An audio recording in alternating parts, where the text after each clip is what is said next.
Welcome back to Mike's Tool Reviews. I want to do a quick review of my Milwaukee grinder. This is 11 amps, 4.5 inch angle grinder. This is the kind with the paddle style. Has a trigger lock. You can keep it locked on, pop it, it comes back off. Now I know the newer models, if you happen to have the trigger locked on and you go to plug it in, it won't come on. It has circuitry in there, safety circuitry, that it won't take off on you or destroy something. This one doesn't do that. If you have the trigger locked on and plug it in, it takes off. So, which I don't have a problem with because I have common sense. I guess it's a good little safety features if you have a lapse in common sense. You're really tired, long day at work, but I always check a tool, even the vacuum cleaner, which isn't going to hurt anything. I make sure that it's off before I plug it in. It's just always a good idea. Um, Other than that, it's the same as this is like a couple years old, so it's the newer version of this might be slightly different. I honestly don't even know if it's the same model number, just an updated version, or it's a whole new model number. I imagine it's just an updated version. Uh, It comes with the handle that you can screw on both sides.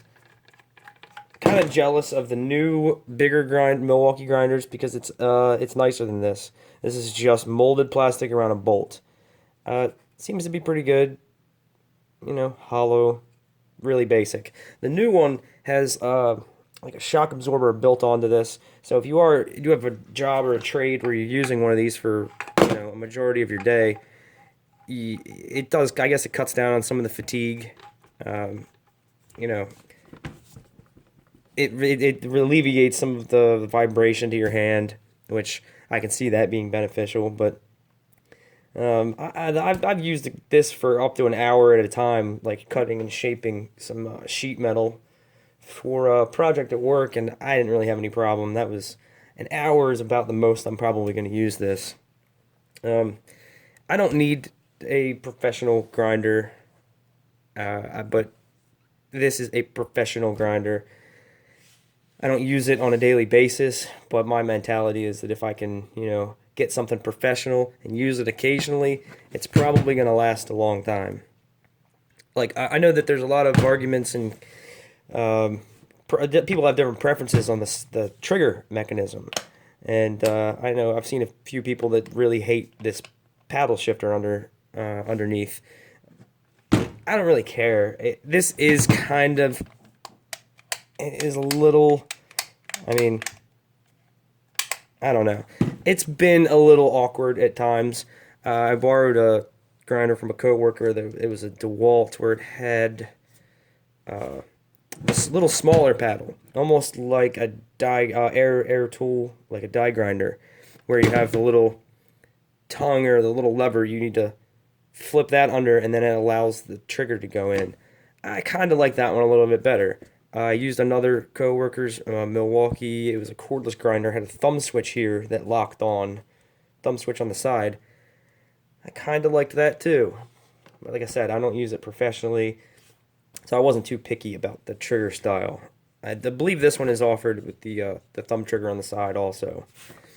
As far as the size, I realized that what I use a grinder for, I don't need a small one like this. I could have bought a 4 inch or I mean a 5 inch or even a 6 inch.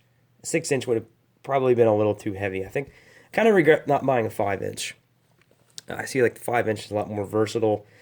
It works quicker because the disc is bigger and the outer if this is a half an inch bigger, that radius is spinning at a faster speed, same RPM, but is actually traveling faster than closer to the axis. So a 5 inch would get things done a little bit quicker, and I feel like the 4.5 is more for smaller jobs, smaller detailed jobs.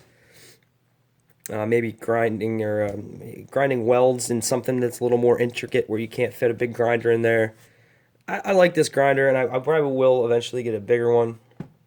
But at 11 amps for 4.5 inches, you're hard. You got to really be leaning on it to torque stall an 11 amp motor with a 4.5 inch disc. I've never even really, general normal use, I've never really even slowed the disc down. I mean, when you hit power on the trigger, the thing wants to jump out of your hands. The disc has kind of a gyroscopic effect, and just all that rotational mass, all just 11 amps all at once. You can feel the power in this thing. I think 11 amps. It's probably about a horsepower, maybe a little over a horsepower. That's a lot for a 1 horsepower that goes to, something relatively small, in tool manner of speaking of tools.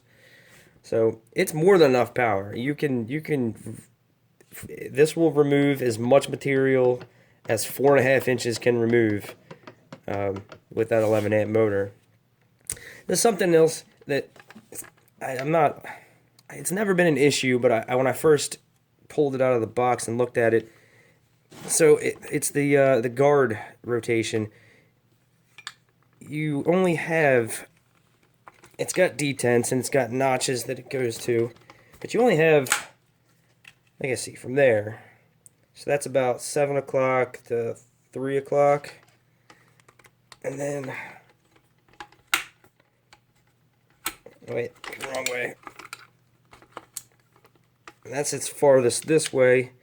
I guess it gives you enough versatility where you're not going to be limiting yourself by having the guard on. It's not the best system. This lever here is a little tight to push in, but I guess you want that. You don't want any chance of the guard moving around while you use it. And leave the guard on. I see people on jobs all the time with just safety glasses and no guard on the grinder. And if you want a good deterrent for that, Google image search grinder accidents and look what the fuck comes up, because they're never good. This tool's dangerous, and most of the time it's not gonna hurt you a little bit. It's gonna hurt a lot. I've been lucky. I've gotten this caught up in a t-shirt before, or a hooded sweatshirt where, like, if it was one layer of clothing, it would have ripped my stomach open, I think. My intestines would have fallen out. That's the worst thing that's ever happened. So I make sure I pay attention. This isn't a casual use tool. This isn't, just gonna screw this. Okay, cool. No, this is like, you need all of your cognitive faculties in check. No, you don't want a couple beers in you using this thing. You don't want to be on any drugs. But this is in my opinion, this is one of the more dangerous tools. Don't take the guard off. If you do, have like heavy clothes and like a full face shield at least, because this thing can be dangerous. Especially this bastard with 11 amps.